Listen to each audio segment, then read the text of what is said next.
प्यारे दोस्तों नमस्कार। कैसे हैं आप सब। उम्मीद है कि आप सब स्वस्थ होंगे।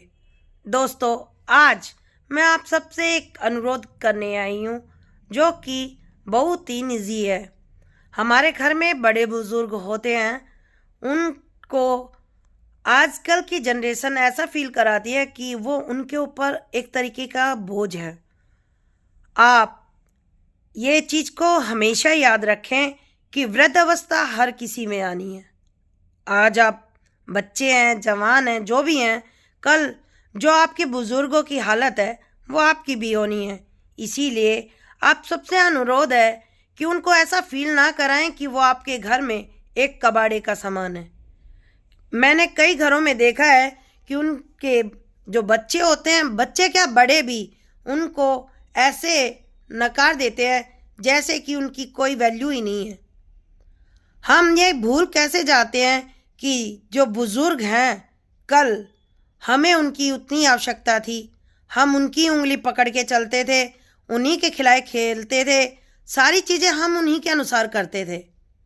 आप लोग उन बुजुर्गों को कुछ पलों का साथ देकर, कुछ पलों की खुशी देकर जीवन में मौत से बदतर जिंदगी जीने के लिए विवश नहीं करते हैं।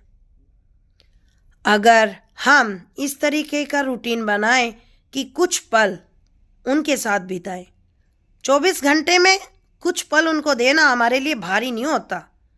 हम बहाने बना देते हैं, हम बिजी हैं, ये है वो है, हम हर चीज़ के लिए वक्त निकालते हैं, तो क्या हमारे घर के बड़े बुजुर्गों के लिए टाइम नहीं निकाल सकते। हमने बचपन से ये देखा है, मेरे मम्मी पापा को हमने देखा है, हमारे घर में हमारे दादाजी का इतना मान सम्मान होता था कि हमारे मम्मी पापा जब तक हमारे दादाजी खाना नहीं खाते थे, उनके साथ में ऐसे रहा जाता था, उनको मान दिया जाता था, सम्मान दिया जाता था। आज मेरे मम्मी पापा भी ये मानते हैं कि उनके किए हुए उन कर्मों की वजह से ही हम उनका उतना ही सम्मान करते हैं। अपने बड़े बुजुर्गों का मान सम्मान करना कहीं ना कहीं ये हमारे लिए सबसे बेस्ट होता है, क्योंकि जो हम आचरण अपने घर में करते हैं वही हमारे बच्चे देखते हैं।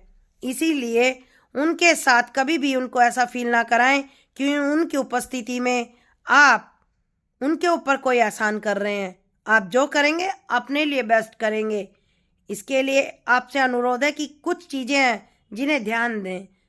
आप उनके साथ रात का खाना बैठकर खाएं, कुछ पल के लिए उनको ये महसूस कराएं कि आप उनको अपने जीवन में उतना ही खास मानते हैं जितना कि वो आपको मानते हैं। उनके साथ बैठें, शाम की चाय पिएं। रात का खाना जिस दिन नहीं खा सकते कि आपको मीटिंग वगैरह में जाना है, तो आप उनके लिए शाम की चाय तो साथ में पी सकते हैं। उनको कभी जब वो आपको कोई बातें बता रहे हैं तो आप मोबाइल को यूज़ करने लग जाते हैं, पाँव को हिलाने लगते हैं, मतलब आप उनको ये दर्शाते हैं कि उनकी बात की कोई कीमत नहीं है। ऐसा भूल कर भी ना करें, क्योंकि आज जो आप कर रहे हैं कल वृद्ध अवस्था में आपके लिए भी तैयार है। इसलिए अच्छा करें, अपने बड़े बुजुर्गों को ये चीज़ें महसूस कराएं कि वो भी आपके लिए उतने जीवन में कीमती हैं जितने कि आपके बच्चे आपके लिए। उनके साथ बैठें, हंसें, खेलें, उन्हें अपने जीवन की बातें बताएं, अपने ऑफिस की बातें बताएं। आप ये यकीन मानिए कि आपकी जितनी भी उलझनें हैं, आपके पास उनका उपाय नहीं होगा, आपके दोस्तों के पास उसका कोई भी उपाय इतना आसान नहीं होगा जितना उनके पास, क्योंकि उन्होंने जो सफ़ेद बाल किए हैं ना, वो यूं ही नहीं हो गए हैं, ये उनके तजुर्बे के हैं। उन्होंने जीवन में इतना संघर्ष किया है, जिन परिस्थितियों से आप निकल के जा रहे हैं वो पहले निकल चुके हैं। उन्होंने उस अवस्था में अपने आप को कैसे सफल बनाया है वो आप उनसे ही सीख सकते हैं। आप उनसे बात करेंगे, उनको हर बात बताएंगे, शेयर करेंगे, तो ये मेरा विश्वास है कि आप कभी भी अपनी ज़िंदगी में मात नहीं खाएंगे, क्योंकि बड़े बुजुर्ग कहीं ना कहीं हमारे घर की नींव होते हैं, जो कि अगर हमने इस तरीके का व्यवहार किया तो वो हिल जाएगी। उनको कभी ऐसा फील ना कराएं, क्योंकि औरों का मुझे पता नहीं है, लेकिन मैं हमेशा एक ही बात कहती हूँ कि भगवान का जीवंत रूप माँ बाप है। क्योंकि इस दुनिया में हमें लाने वाले वो हैं, हमें ये दुनिया दिखाने वाले वो हैं। वो परमात्मा किसी ने नहीं देखा, वो निराकार रूप है, लेकिन साकार रूप माँ बाप का ही है।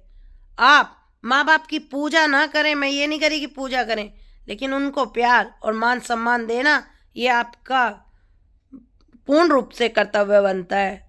प्लीज़ आप उन लोगों को ये फील ना कराएं कि वो अब वृद्धावस्था में होके आपके लिए कबाड़े का सामान हो गए हैं। क्योंकि जाने वाले चला जाता है और फिर वो कभी लौट के नहीं आता और पीछे दे जाता है पछतावा कि आपने उसके साथ में ऐसा व्यवहार किया।